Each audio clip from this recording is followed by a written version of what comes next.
It was midnight on a school day. I was struggling to sleep due to some strange pain that I had. I was planning to just stay home for the night and see a doctor later during the day. It wasn't severe, so I was waiting to be tired enough just to fall asleep. Anything would help me as a distraction. So I was checking my phone. The trailer for Tekken 8 dropped a few hours ago.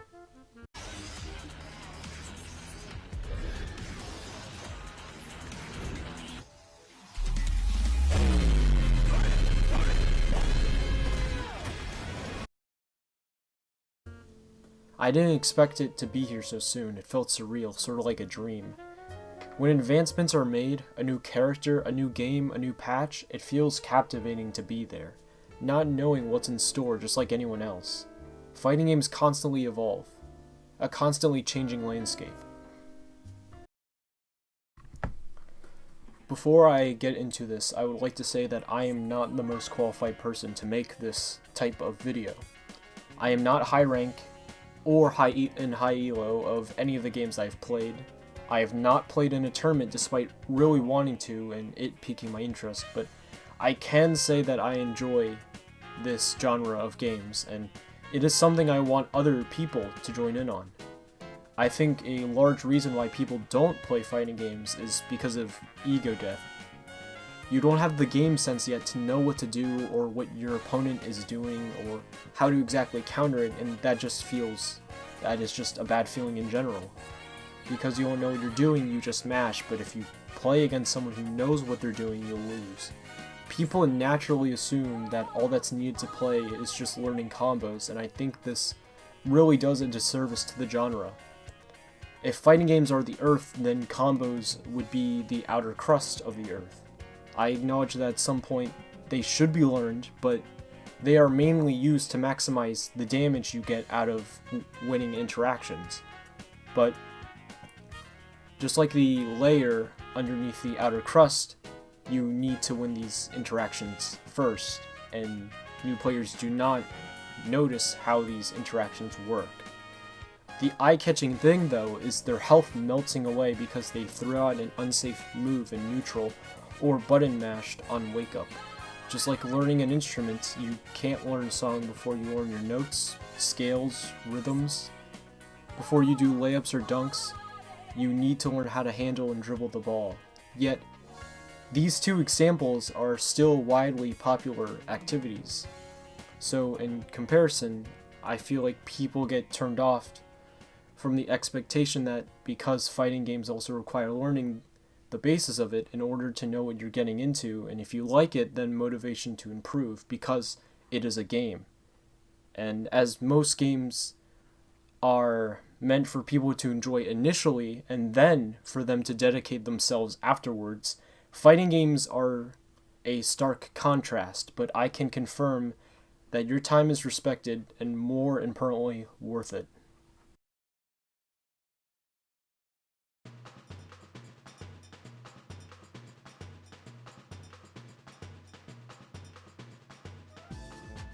One of the first things that people notice when booting up a fighting game is most likely the diversity and character roster.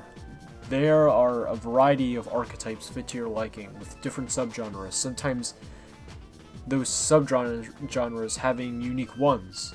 You want to throw projectiles and hit people from a distance? You can play zoners. You want to be a menacing tank that does a crap ton of damage with throws and sick wrestling moves? Play grapplers. You want to rush down your opponents and overwhelm them with unrelenting attacks? Rushdown. It is almost impossible to not find someone who appeals to you.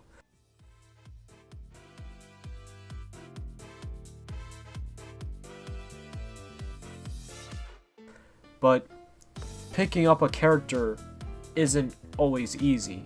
It's like piloting a new body, but I see this as a positive, as each character often offers something new or different from another. Even then, that makes it all the more rewarding to be good enough to be comfortable playing them. To put in work to learn normals, combos, special moves, tech. It's like being an anime character, training to pull off cool techniques.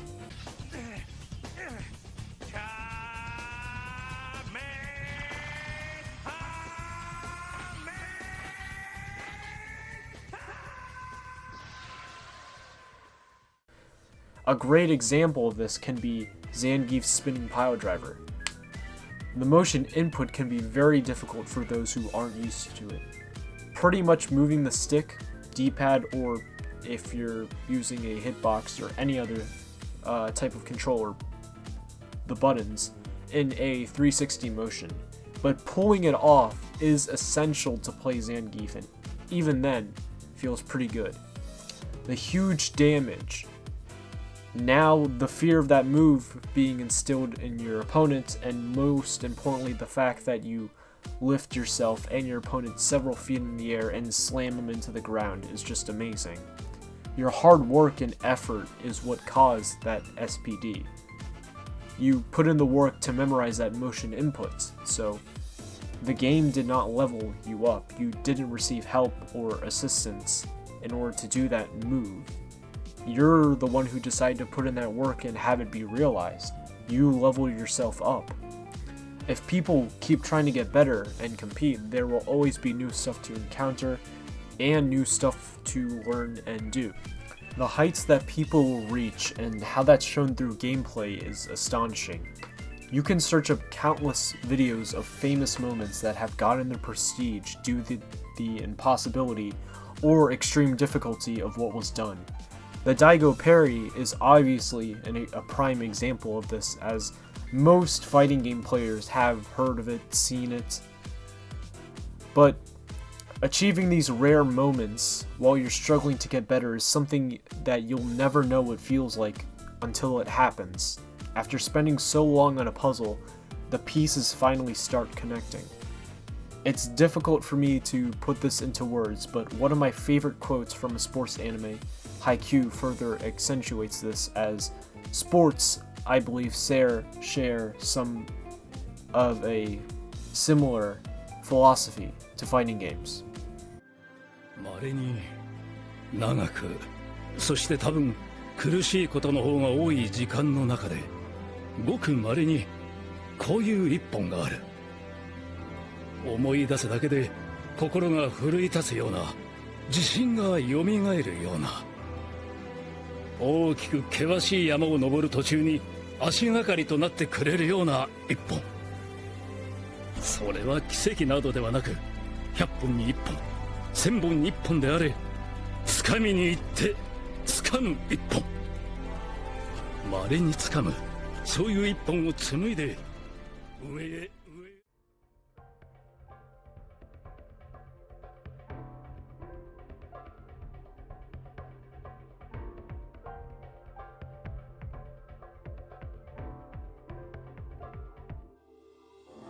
But aside from self-improvement, the aspect of fighting another human opponent is vital. There's a reason why people compete against other people instead of a CPU or bot. Fighting someone your level or higher in a way where both of you are constantly struggling and neither is overwhelming the other is an amazing feeling. Even if another person is overwhelming another, it is a learning experience for the person that is being overwhelmed. But when fighting against someone that is around your skill level, it feels as if you're in the zone. You're both only focused on what the other is doing. Your worries are washed away, constantly thinking of what they're going to do, and your mind is in the moment. There are no doubts in your mind, and everything you do just comes naturally. Your senses feel heightened. But there are also so many factors that make competing against someone else allow various strategies based on conditioning, reads, mind games, and analyzing the opponent. A good point brought up from fighting game analyst Gerald Lee, or Corey Gaming, one of my favorite fighting game YouTubers, is how we play differently based on our feelings. When we're angry or happy, we're more likely to take risks. When we're scared or confused, we're more likely to play safe or more doubtful, etc.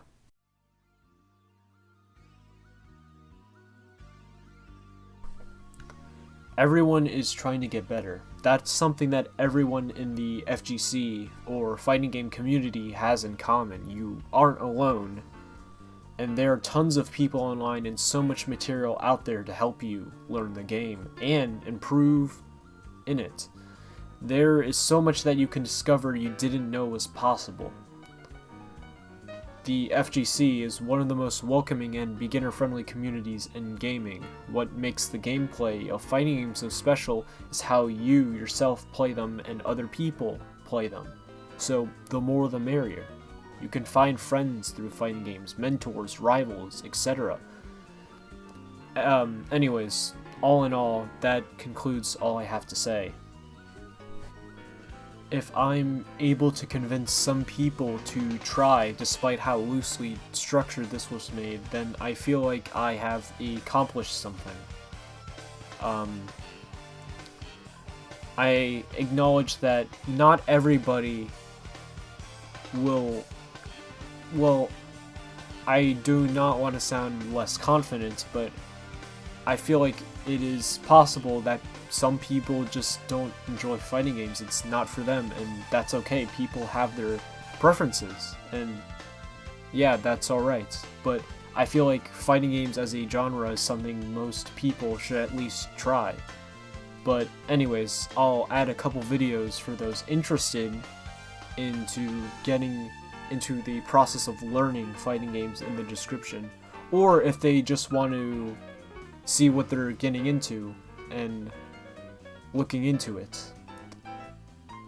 Street Fighter 6 and Tekken 8 are teased to come out sometime in the future, so better late than never. Tekken 8 is actually what was my main source of motivation to basically write this whole entire video and make this video in general. So yeah, good luck on your journey to get stronger, and just as important, make sure to have fun. I really appreciate it if you actually have watched it this far.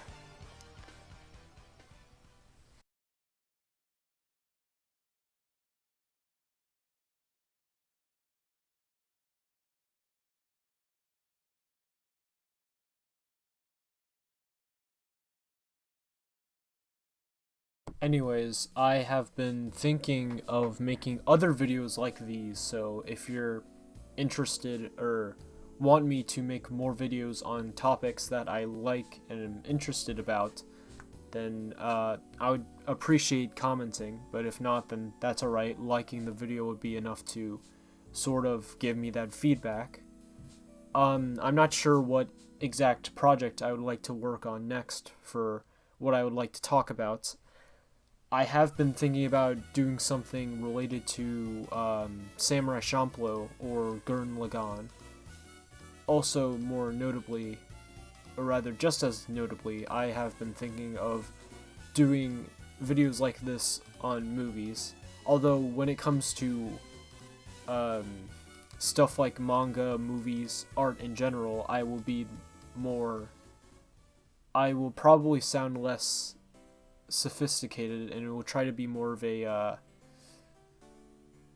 how do I say it? It will probably feel more free and less scripted, because that would be more based on my emotions rather than reason. But I will still try to incorporate that and try to analyze it as best as I can, or if possible at all. And to those that I've mentioned, like making this video and stuff, and I guess talking about it, I'd like to say thanks for believing in me. Peace.